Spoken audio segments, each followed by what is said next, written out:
আসসালামু আলাইকুম প্রিয় দেশবাসী, আপনাদের কাছে আসা আমার এই ভাইটির জন্য। যা আপনারা দেখতে পারতেছেন, ও এমনই একটা অসুস্থ যে অসুস্থটার সীমা রেখা নাই।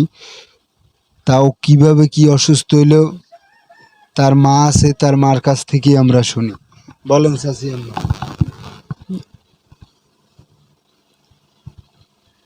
গাড়ি অ্যাক্সিডেন্ট করছে তুলোতলি ভাইয়া, এরপর ওরা তুলোতলি হাসপাতালে নেছে। এরা ব্যান্ডেজ করে হেরা ইতে পাঠাইছে, বরিশাল পাঠাই দিয়েছে। বরিশাল আসলে 4-5 দিন বরিশাল আসলে বরিশাল দেয়া এরা ঢাকা পাঠাইছে। ঢাকা আসলে কয়েকদিন ঢাকা আসলে ঢাকায় দেবার ট্রিটমেন্ট করে এরা দেশের বাড়ি পাঠাই দিয়েছে।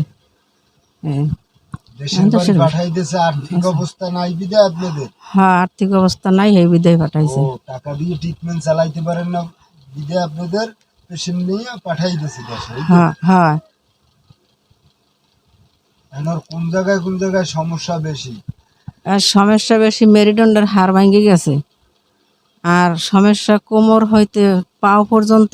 কোন জায়গায় একটু দেখাই দেন। পাও পর্যন্ত, এই পাও লড়াইতে পারে না, একটা পাও লড়াইতেন না, কোনো পায়ে তবত নাই। কাটতে হেলাইলেও কেউ কইতে পারে না যে আমার এগুলো পাও কাটতে হেলাইছে, কইতে পারে না। এমনই অবস্থা। এই অবস্থা। আর এই চোখের যে এই জায়গায় একটা ব্যান্ডেজ দেখছিলাম, কয়টা সেলাই লাগছে? মানে 8টা সেলাই লাগছে জায়গায়, এই জায়গায় 8টা সেলাই লাগছে। আমাদের এখন তো একটু সুস্থের দিকেই দেখতেছি না? হয়, একটু সুস্থের দিকে গেছে। দোয়া করি আল্লাহ যেন সুস্থ করে দেয়। আর এই চোখের অবস্থাটা কি?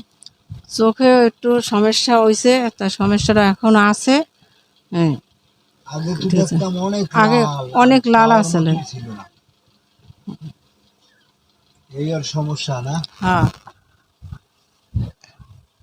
হ্যালো গাইস, আপনারা আমার প্রায় 6-7 হাজার লোকে ভিডিওটা দেখেন। আমার কন্টেন্ট বানাই আমি একজন।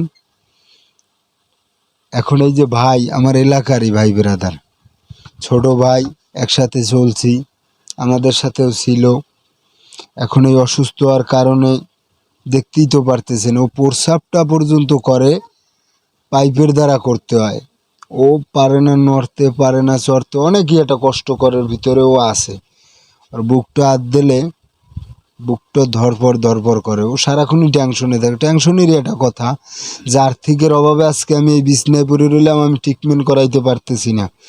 ভাই বোনেরা, মা ও বাবারা, যারা যেখান থেকে পারেন, যে পরিমাণ পারেন, আমার পেজে নাম্বার দেওয়া থাকবে, বিকাশ, নগদ, আপনারা যে যা পারেন আমার এই ভাইটির জন্য ঔষধ খাওয়ার জন্য একটু সহযোগিতা করবেন, যেন ট্রিটমেন্টটা আল্লাহর রহমতে করাইতে পারি। আমার এই উসিলায় যদি হয় বা আপনারা পারেন বা আমাদের গ্রামের আছে যারা, সবার কাছেই আমার অনুরোধ থাকবে যে ওরে যেন একটু দেখা হোক। আর বিষয়টা, ওর যদি টাকা পয়সা থাকতো আজকে ভালো জায়গায় থাকতো, এতদিনে আল্লাহর রহমতে অনেকটা পরিবর্তন আসতো। দোয়া করি বাইরে সুস্থ করুক। আর ওর হাসপাতালের ছবিটা দেখি একটু।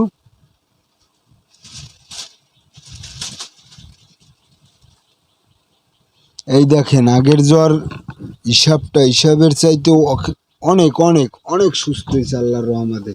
দেখেন, এটা দেখলে কলজেটা ধরে নিজের কামড় মারে। আমি এই সহ্য করার মতো না। আল্লাহ অনেক সুস্থ করছে। চোখটার দিকে তাকান যাইতে না, কত একটা কষ্টকর ছিল। ভাই, আপনাদের হাত পাও ধরে আমি অনুরোধ করি, যে যা পারেন ওরা একটু সহযোগিতা করবেন ওর ট্রিটমেন্টের জন্য। আর কি বলবো দাদা, আপনাদের পায়ে হাত দিয়ে বলি আমি। এই তো দেখলেন যে ভাইয়ের অবস্থা কি। আল্লাহ রহমতে ও ভালো সুস্থ হইবে, দোয়া করি। সবাই তোমার সহযোগিতা করবে আল্লাহর রহমতে, তুমি টেনশন করবে না। মানুষ আছে দুনিয়া, যদি মানুষ না থাকতো দুনিয়া থাকতো না। অনেক মানুষ আছে মন বড়, আল্লাহ পাক তাদের অর্থ দিছে, সম্পদ দিছে, এই রমজান একটা মানুষ এই ভাইটার পাশে দাঁড়ায়। আমার এই প্রত্যাশা, এই ভাইটার পিছনে যেন 10-10-এর লাডি 1-এর বোঝা, যদি 1 টাকা করিয়াও দিই 10 জনে, কিন্তু 10 টাকা হইবে আল্লাহর রহমতে। আপনারা দেখতে পারতেছেন, আর কি দেখাবো বলেন। আল্লাহর রাস্তায় আপনাকে পায়া দিয়ে কই এই ভাইডার একটু সহযোগিতা আপনারা করবেন। দেখেন কথা বলতে পারতেছে না, বুকে ব্যথা পায়, প্রস্রাব করে পাইপের দ্বারা, তারপর খাওয়া দাওয়া ভাত খাইতে পারে না, কোনো রকম একটু খাইতে পারে। এই অবস্থা দেখেন তো আপনারা, যার অবস্থাটা কি, এইটু চাইতেই পারে আর দেখতেই পারে, আর এই ডোগা তেলটা করতে পারে। এই নাকটায় 9টা সেলাই লাগছে, এইটা পুরো উঠে গেছিল, আল্লাহ তো তাও রহমত করছে।